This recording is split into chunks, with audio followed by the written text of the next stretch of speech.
जो दूसरों का जीवन अंत वो नहीं होते कि तू सिर्फ देखने के लिए दुनिया संसार भरी है पुरुषों की और संतों की जो चोला पहने हुए हैं। लेकिन एक जिसके अंदर जिनके अंदर में एक ऐसा रहता है कि मुझे मेरा जीवन तो इससे सुदृढ़ रखा है, लेकिन दूसरों का जीवन भी आगे बढ़ाने के लिए उनका जीवन भी बहुत खूबसूरत हो। तो मैं भैया को कोटि कोटि प्रणाम करती हूँ, और भैया की एजुकेशन की वजह से आज हम यहाँ पे बैठे हैं, नहीं तो हमारे यहाँ कोई इतनी बोलने की वो भी नहीं ताकत, और बोल भी नहीं सकते हैं, बोल भी नहीं पाते हैं। तो भैया को प्रणाम करती हूँ। और आज मुझे अपनी कहानी बोलने का मौका मिला। अब कहानी क्या है, अभी तो कहानी कुछ बनी नहीं है, कहानी तो अभी शुरू हो रही है। और और मुझे इनवाइट किया है यहाँ पे, तो मैं धन्यवाद करती हूँ, आप सभी का प्रणाम करती हूँ सभी को। और कहानी क्या बताऊँ मैं, कहानी तो मैं अभी कुछ कहानी बनी, मैं जो यहाँ तक पहुंची हूँ मेरी ग्रेड अपनाने का माध्यम से पहुंची हूँ, उनके मार्गदर्शन में पहुंची हूँ।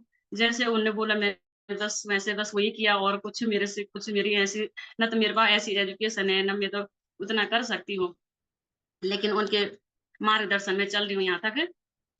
और कहानी की शुरुआत जहाँ से मेरी ज्वाइनिंग की शुरुआत होती है, मैं वहां से बताना चाहूंगी आप लोगों को कि इस सिस्टम, मुझे कभी इसका बारे में पता नहीं था कि आरक्षम क्या, नाम सुना ही नहीं था हमने। पर पहले, इससे पहले मुझे 2 जगहों से आया था इस बारे में संदेश की कोई काम है। पहले मेरी मेरी वो है बचपन की सहेली है एक गांव से, उसने मुझे फोन किया था कि एक सिस्टम है उसमें ज्वाइन हो जा, और क्या बोलते हैं हर महीने में 1000-1500 का सामान लेना है। तो मैंने कहा यार सामान में क्या करना, सामान को मैंने कहा हमारा तो, मैं वैसे आर्मी बैकग्राउंड से हूँ। मैंने कहा मेरे हस्बैंड वहीं से सब सामान लाते हैं, और जो घर का छोटा फोटा कुछ भी सामान रहता है उसे मैं होलसेल की दुकान से ले आती हूँ। तो मुझे, मैंने कहा क्या करना, मेरे सामान का थोड़ा बहुत पैसा है। उसने बोला कि पैसा, मैं कहा पैसा मुझे इतना वो नहीं था कि पैसे आते हैं, कि मैं 2-4 रुपये आते होंगे तो उसके, मैंने कहा यार मैं नहीं आती, मैं नहीं कर। उसने मुझे दोबारा कभी फोन, ऐसे फोन भी नहीं किया, और बताया भी नहीं कि ये सिस्टम ऐसा है वैसा है। और उसके बाद हमारी एक क्या वो इनकी मामा की लड़की होती है, वो अनीता नाम है उनका, पहले बॉम्बे में रहती है, अभी ऋषिकेश में है। तो उन्होंने बोला था कि भाजी की भाभी जी की आड़े लगा दो, और वो अपने काम के साथ कर लेंगे, कुछ थोड़ा थोड़ा मतलब अपने आप कर सकते हैं। तो मैंने बोला जी क्या करना काम, मेरे का सामान हमारा वैसे कैंटीन वही था कि कैंटीन का भूत सवार था। जो आर्मी वाले रहते हैं उनको वही है कि बाहर के लोगों को इतना वो नहीं है, कि पर कैंटीन वालों को बस ये है कैंटीन का सामान आ रहा उसी से हम संतुष्ट थे, है ना। तो उसने उन मैंने कहा चल रहने दो, छोड़ो सी 2-4 रुपए बोले कि 2-4 रुपए आते हैं, उसके क्या करना, उसको सामान सुमान के छोड़ो रहने दो। तो उसके बाद धीरे धीरे तब ये होता है कि तब 1-1.5 महीना चलता वैसे, या मैं उस चीज के बारे में कुछ न तो पता था। दुकान तो भले मैंने देख रखी थी पहले से किस्मत पे कि यहाँ पे दुकान है, ये दुकान सामान के पर, लेकिन ये पता नहीं था कि आरसम की सामान है यहाँ पे, कुछ ऐसा कुछ सिस्टम है, ये कुछ पता नहीं था, सिर्फ दुकान देख रही थी। उसके बाद मुझे आता है मेरी मौसी जी का फोन आता है, और मौसी बोलते हैं कि प्रेमा यहाँ की सुषमा यहाँ ज्वाइन कर रखा है इसी कंपनी में, और वहाँ सामान लेते हैं और पैसे भी आते हैं वहाँ। और मैंने कहा, तब सुषमा ने बात करी मेरे साथ कि दीदी ऐसे है वैसे है वहाँ। तो मैंने कहा अच्छा देखती हूँ, मैं तब बताती हूँ तुझे। उसके बाद फिर मेरे भाई का फोन आता, दीपक का, दीदी ज्वाइन कर लो, वहाँ बहुत अच्छा सिस्टम है, ये है वो है, वहाँ की सुषमा बिष्ट बहन है, वहाँ बहुत बड़ी लीडर है वो। तो मैंने कहा कि देखती हूँ मैं कर दूँ। उसने बोला मुझे कि थोड़ी देर में तुम्हें सुषमा बिष्ट मैम को फोन आएगा, तुम थोड़ा अटेंड करना उससे। मैंने कहा ठीक है। तो मैंने कहा पहले मैं जिया जी से बात कर ले दो, और तब जिया जी पता नहीं क्या बोलते हैं। तो उन्हें उसने करा जिया जी से बात, तो उन्हें पता नहीं मैं क्या क्या बोला, मैंने पूछा भी नहीं ऐसे क्या बोला था दीपक, कि बोला सुषमा मैडम का फोन आएगा और तुम तब बात करना उनसे, बोली बताएंगे। तो सुषमा बहन का आता है फोन थोड़ी देर बाद तो मुझे बताती है कि मतलब इस सिस्टम के बारे में पता नहीं क्या बोला उन्होंने, मेरे समझ में कुछ नहीं आया। मैंने कहा मैं समझ नहीं पाती, मैंने कहा इनसे बात कर लो, वो समझेंगे, तब मैं पता नहीं क्या है मुझे समझ नहीं आता। तो इनको मैंने फोन दिया और इन्होंने बात करी उनसे। तो उनने बोला है, कुछ भी बोला होगा जिसके बारे में कि क्या ऐसा ऐसा सिस्टम है। तो तब फिर मेरे को दिया उन्होंने फोन है, तो उनने सुषमा बहन ने एक बात बोली थी कि बहन आप कर सकते हो कि इस सिस्टम को आप अच्छा से करोगे। बस मुझे मतलब मैंने लगा कि क्या सिस्टम होगा यार, मैं जो मैं कर सकती हूँ, है ना। तो फिर उनका फोन चालू हो गया, उनका फोन भी हुआ था। उसके बाद मैंने इनको बोला कि, मैंने कहा क्या बोला वो बहन ने। तो इनने बोला कि क्या बोला उनने, ऐसे बोलते हैं कंपनी वाले की, बोले कि सामान सामान ऐसे बोले थे वो कि क्या बोलते तो मैंने कहा चल दीपक बोल रहा था कि भाई सामान लेने चलते हैं, इसकी बात कर रहा था कि दीदी सामान ले लो। तो मैंने कहा चलते हैं सामान लेने। तो इन्होंने बोला कि क्या तू उनकी इनकी तरफ बोल पाएगी तू। तो मैंने कहा तब मुझे थोड़ा गुस्सा आया, मैंने कहा इनकी तरह मैं क्या तुम मुझे उस लायक नहीं समझते क्या? तो तब होता है कि बस थोड़ा वो हो गया, थोड़ी देर बाद में मतलब ऐसी हो गई थोड़ा गुस्से में कि मैंने कहा चल नहीं करना तो मैं तो बोला कि मैं ऐसे नहीं बोला कि तू नहीं कर सकती, लेकिन ये है कि वो बोल रहे थे उनकी बात बोलने की टेक्निक है, तू इतना नहीं बोल पाएगी, लोगों के साथ ऐसे बात कर पाएगी क्या? तो मैंने कहा मैंने तो यही सोचा कि भाई वो मेरे को भी समझ रहे कि तू कुछ नहीं कर सकती, तो ये इनकी बात बोलने की वो रहती ना टेक्निक। तो मैं चुप हो गई थोड़ी देर बाद, तो मुझे जैसे थोड़ा गुस्सा आ गया, मैं बस वैसे ही हो गई, चुप हो गई। तो थोड़ा इनको लगा कि हो गई वैसे ही तो गुस्से में भारी हो गई। अब मैं बोला कि थोड़ी देर बाद हो गई, 1 डेढ़ घंटा हो गया कि चाय बना ली, चलो चलते हैं सामान के लिए। मैंने कहा मैं अब आऊँगी नहीं सामान लेने। मैंने कहा मैं जाने मैं मौसी को मना कर दूँगी, मना कर दे रहने दो। कि ना चल, चल वहीं से बैंक चलते हैं और वहीं से सामान लेने चलते हैं वहाँ पे।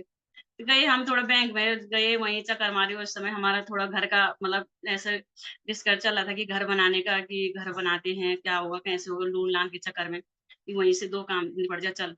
तो जब गए बैंक में गए, वैसे वो जो वहाँ का बैंक का ओनर था, वहाँ भी कुछ नहीं हुआ कि बैंक वालों ने बोला कि भई तुम्हारे जिसके हिसाब से तुम्हारी पेंशन है, उस हिसाब से तुम्हें लोन इतना नहीं मिल सकता, तुम्हें 6-7 लाख रुपए लोन मिलेगा। तो भई 6-7 लाख में तो हमारा घर नहीं बन पाता।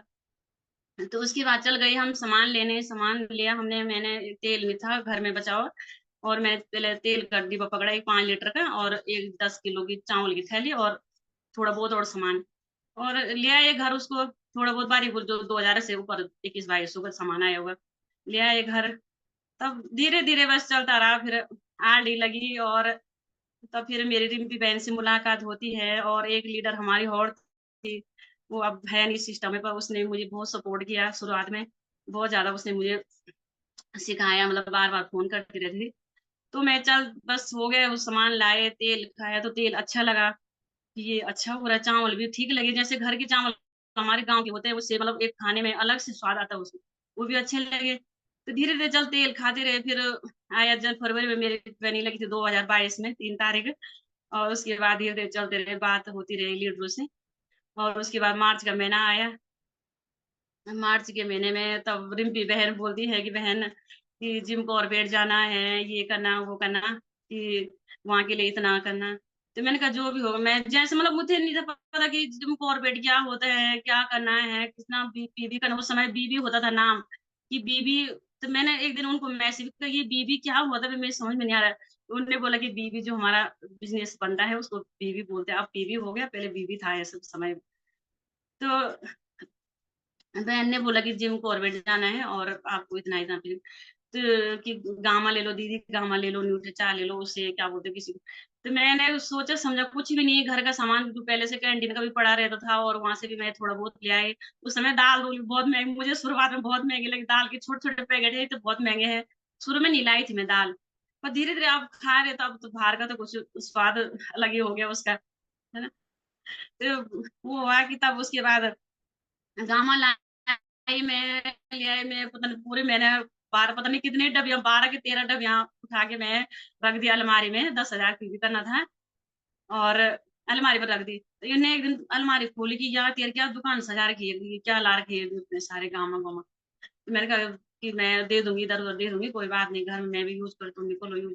इन्होंने बोला ना तू ये कर ले, मैं तो नहीं करती हूँ। मैंने शुरू करा खाना कि हाँ, मुझे हफ्ते में उसका रिज़ल्ट आने लगा, कि मुझे जो मेरे जो तकलीफ जैसे गैस-गूस की, कुछ हाथ-पैरों में जो थकान-थकान होती थी, मुझे उसके नॉर्मल मतलब बिल्कुल ऐसा लगने लगा कि हाँ, ये चीज़ अच्छी है। मैंने इनको बोला कि तुम भी खा लो इसे, तुम बोले कि ना मैं नहीं खाता, मैं उन्होंने उसी समय उनका पेट में थोड़ा प्रॉब्लम थी कई सालों से, तो उन्हें बाहर से खाते थे वो दवाई, ली थी वहाँ से, कहाँ से ऑनलाइन ली थी ₹1600 की 1 महीने पहले। तो मैंने कहा मैंने ज़बरदस्ती उनकी उस वहाँ रख दी ड्यूटी जाने के लिए बैग में। तो उन्होंने भी खाया उस गामा को वो, और थोड़े दिन बाद उनको भी आराम लगने लगा। मतलब 1 महीना खाया होगा उन्होंने, तो हाँ, कि बोले इससे तो मेरा थोड़ा जो पेट में अलग से वो लग रहा है, उससे आराम मिल रहा है। तब धीरे-धीरे वैसे हुआ हमारा जिम कॉर्बेट का हुआ, जिम कॉर्बेट भी गए, तो मेरा वहीं से जब जिम कॉर्बेट गई मुझे कुछ चीज़ का जैसे पता नहीं था कि ये बिज़नेस क्या होता है, इसमें पैसे आते हैं कि या कुछ नहीं था पता। पैसों की वजह से तो मैं ऐसे आई थी कि पैसे 2-4 रुपए आते होंगे, उस उनकी वजह से तो मुझे उतना पैसों का ज़्यादा वो नहीं था कि घर में भगवान की दया से सब ठीक-ठाक चल रहा, अपना रोज़ी-रोटी चल रही थी, है ना? तो ये था कि जब प्रोडक्ट अच्छी लगी या जिम कॉर्बेट जाने का कि हाँ, जाना है वहाँ देखना कि दीदी वहाँ आपको टी-शर्ट मिलेगी और गामा की पिन से सम्मानित होंगे, ये होगा। तो जो-जो होता था उन्होंने बताया। तो मैं ये कि जो अब विश्वास जिस पे करते हैं कि बस आँख बंद करके विश्वास करते हैं, तो बहन पे विश्वास किया और गए जिम कॉर्बेट भी गए। तो वहाँ का जब माहौल देखा मैंने तो मुझे बहुत अच्छा लगा वहाँ जाके कि मेरा सबसे अच्छा मुझे ये लगा कि एक परिवार का जो रिलेशन होता है, परिवार में किसी का आजकल इतना नहीं होगा जितना मुझे वहाँ लगा है। कि सब इतने कहाँ-कहाँ से आ रखे लोग, इतना प्यार, इतना जो भाई-बहन का यहाँ पे रिलेशन है, मुझे सबसे अच्छा वो लगा वहाँ पे।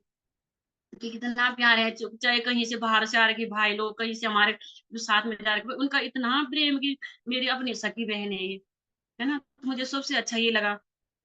फिर जिम कॉर्बेट से आए तो बस मन ऐसे हो गया कि वहाँ पे खूब आनंद किया हमने, खाना-पीना इतना मुझे लगा कि ज़िंदगी में इतनी कटोरियाँ कभी मिली भी नहीं होगी, चाहे हमने आर्मी का उसमें गए एक उसमें तो वहाँ एक से एक प्रकार का था, वो बहुत अच्छा लगा वहाँ का साथ में मिल के सबके साथ।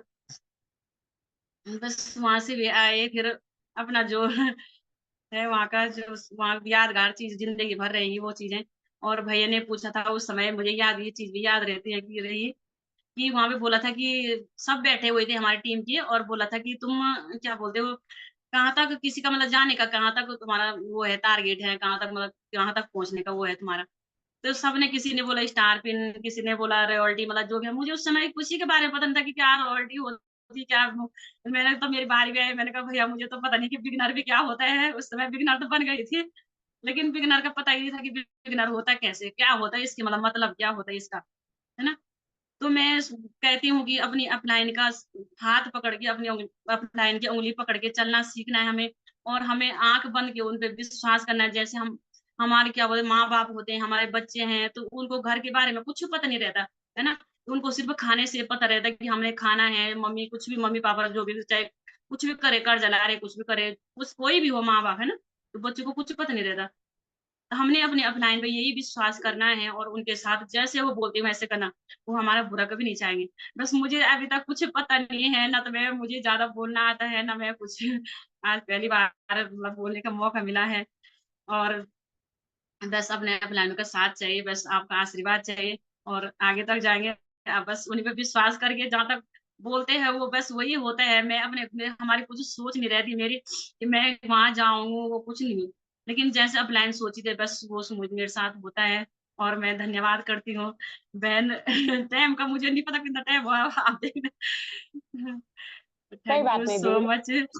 2-3 मिनट में। अपनी ज़रा इनकम भी ज़रूर बताना दीदी। अपनी एजुकेशन और अपनी इनकम ज़रूर बता सकते हैं। और मैं क्या बताऊँ एजुकेशन है तो क्या बताऊँ मैं आप लोग बोलेंगे कि कोई हाँ, कि बात नहीं झूठ दीदी, नहीं बोल प्रेरणा है आप। मैं बस चौथी क्लास तक मैंने पढ़ा है और 5वीं का मैंने सिर्फ़ पेपर दिए हैं और मेरा उस समय ऐसा नहीं था भाग्य में पढ़ना। उस समय मैं जब चौथी क्लास में थी तो मेरे पिताजी गुज़र गए थे उस समय और मेरा छोटा भाई 1 साल का भी नहीं था। तो घर में ऐसी सिचुएशन आ गई थी कि कुछ ना पैसा था, ना तो मतलब उस समय कितना डे ₹1.5 पड़ती थी हमारी फीस।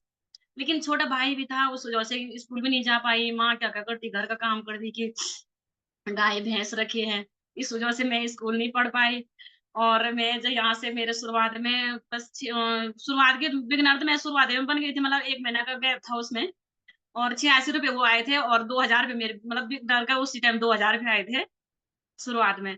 तो अभी मेरे जो लास्ट इनकम है वो साढ़े 15,000 रुपए आई थी और मुझे उम्मीद भी नहीं थी कि हाँ, इतना होता है, इतना मैं कर पाऊँगी, इतना मतलब आ सकती है। मुझे इसकी कभी उम्मीद थी नहीं कि बस 2-4 हज़ार रुपए मतलब जितना भी आया आता ग मैंने कभी ये नहीं बोला कि हाँ, इतना 150 आए, 200 आए, जितना भी आए बस आ रहा तो वो उसको ये मतलब नहीं था उसका कि हाँ, पैसा इतना वहाँ से बस काम करते रहे, चलते रहे। बस मैं ये था कि काम जितना भी होगा मुझे ये था कि बस सिस्टम अच्छा लगा, प्रोडक्ट अच्छे लगे, हमें अपने घर में यूज़ करना है, बस अपने परिवार को स्वस्थ रखना है। और जब मैंने न्यूट्रीचार्ज गामत हम डेली यूज़ करते हैं, ना न्यूट्रीचार्ज यूज़ करते हैं। जब मेरी लड़की की बहुत तबीयत खराब हो रखी थी एक बार की, उसी बाद हमने एमएच में उससे बहुत इलाज कराया, वहाँ की दवाई से उसे कुछ फ़र्क नहीं पड़ा। तब मैंने उसे न्यूट्रीचार्ज ऐसे सुना था कि न्यूट्रीचार्ज दिया उसको, तो उसको 1 ही महीने में उसको वहाँ से फ़र्क पड़ गया, है ना? अभी 6 ये क्या बोलते हैं अभी 2 3-4 महीने हो गए, 4 कि 5 महीने ऐसे। फिर किसी एक बच्चे की भी और तबीयत खराब थी, बहुत उसको 1.5 साल से बहुत परेशान थी वो। तो उसकी मम्मी ने सुना कि हाँ, यहाँ ऐसे उसने मुझे बुलाया वहाँ पे, मैंने कहा दीदी 100% विश्वास करो और मेरी लड़की ठीक हुई तो आपकी बेटी भी होगी ठीक। तो उन्होंने देना शुरू किया तो उसको भी 1 ही महीने में उससे न्यूट्रीचार्ज से फ़र्क पड़ गया। तो वो कम से कम 4 महीने तक लगातार मेरे से ले गई न्यूट्रीचार्ट को। तो मुझे एक विश्वास ऐसा हुआ कि यार ये चीज़ क्या है हमारे पास, और चीज़ भले पैसा तो जितना मेहनत करेगा इंसान उतना आएगा उसके पास, लेकिन ये प्रोडक्ट क्या है दूसरे का जीवन जो सुधार सकता है ना? तो सबसे बड़ी वो धन्यवाद देती है कि बहन मेरी बेटी में हमने कितने हज़ारों रुपए खर्च कर दिए, उस समय 1.5 साल से हम परेशान हैं। और मैं अभी बल बोल रही थी, मैं 1 हफ्ते पहले 4000 की दवाई लाई थी, उस पे हाथ लगाया नहीं, पर लेकिन जब से ये खा रही है, उसकी तबीयत बहुत अच्छी है। अभी वो जब मिलती है तब बहुत-बहुत धन्यवाद करती है कि मेरी लड़की की तबीयत इतनी ठीक हुई वहाँ से। एक एक उम्मीद बढ़ती है कि हाँ, हमारे पास प्रोडक्ट ऐसा है, दूसरे का जीवन, दूसरे का जो दुःख है वो दूर होता है, उससे बड़ी बात कुछ नहीं हो सकती है ना? मैं पैसों के लिए इतनी वो नहीं होती कि पैसा, लेकिन सबसे बड़ा स्वास्थ्य है।